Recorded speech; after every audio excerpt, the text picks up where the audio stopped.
शहरों में रहते रहते मन तो ज़रूर मांगता ही है कि हम गांव की ओर आएँ। मैंने भी, कुलदीप भाई जी हमारे हैं, फरीदाबाद में रहते हैं, इनसे नमस्कार, मैंने इनसे एक इच्छा अपनी जाहिर की कि मुझे किसी गांव में जाना है, सेवा भी करनी है और गांव में जाना है। तो इन्होंने जिस समय मैंने कल कहा उसी समय बस 2 घंटे के अंदर में प्रोग्राम बना लिया। और कितने घंटे लगे यहाँ आने में? 4 घंटे तो लगे होंगे। जहाँ हमारे निवास ट्रैफिक जाम वगैरह मिला के 4 घंटे हमें लगे, लेकिन आने में कोई थकावट नहीं आई, कुछ नहीं, क्योंकि गांव का माहौल ही ऐसा होता है। तो मैं तो बहुत बहुत धन्यवाद भाई जी को देना चाहती हूँ, because I am very happy to see greenery and हवा एंड सूर्य का प्रकाश। हमारे दूसरे भाई जी भी यहीं पे रहते हैं, ये तो इनको इन सब से मिलकर इतनी आनंदित हो रही हूँ कि सुरेंद्र सिंह जी भी हमारे साथ हैं।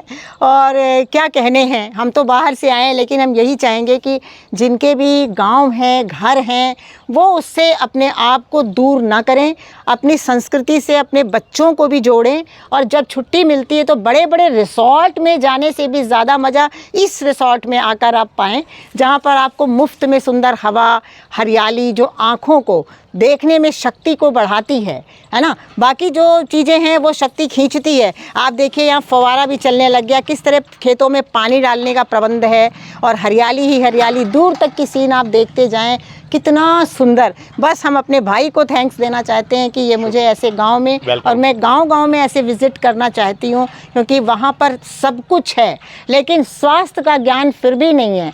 प्रकृति से विकृति की ओर लोग हैं। अब उनको थोड़ा सा रास्ता भी बताना है, खुद को आनंदित भी होना है, तो कई सारे काम ऐसे हो सकते हैं। आप तो कह यहाँ रही थी कि हमारा रास्ता बहुत अच्छा कटा है, कोई थकावट नहीं हुई जी। थकावट इसलिए भी नहीं हुई क्योंकि जब हम पहले चलते थे तो काफ़ी सारा हम पैकेट्स लेके चलते थे, नमकीन के, स्टफिंग, या दैट्स द मैटर। इस बार हमने क्या किया, पूरे रास्ते में ककड़ी खाई, बनानास लिए हैं, फ्रूट्स लेते रहे हम सारा, तो उसकी वजह से भी हमारा एक बहुत अच्छा रहा। बहुत ये बहुत कोई अच्छा, प्यास भी नहीं लगी। ये पॉइंट बहुत बढ़िया भाई जी ने अभी हमें बताया, कुलदीप जी ने, कि हमें पूरे रास्ते में कोई भी चीज़ हमने ऐसे मुंह में नहीं डाली, बस ककड़ी खाई, अगर बनाना है तो बनाना खाया, क्योंकि एक्चुअली में हम डिज़ाइन ही है इसके लिए।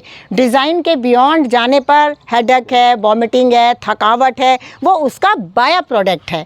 यदि हम अपने आहार पर रहना सीख लें, जिसके लिए परमात्मा ने हमारे हाजमे को डिज़ाइन किया है, तो फिर कोई बीमारी, कोई दुख आ ही नहीं सकता। तो ये पॉइंट बहुत बढ़िया था कि जब हमने अपना भोजन लिया जिसके लिए हम डिज़ाइन हैं, तो किसी तरह की थकावट नहीं, रात को नींद भी बढ़िया, और आराम से सुबह उठ के आपके सामने है। सोए भी बाहर सोए भी, खुले में सोए खुले आंगन में, तो बस सांस भी बढ़िया ली। तो ये सब चीज़ें अब हम इनसे दूर हो गए हैं शहरीकरण के द्वारा।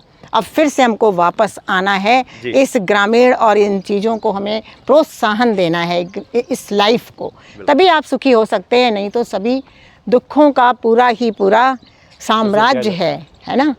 जी धन्यवाद।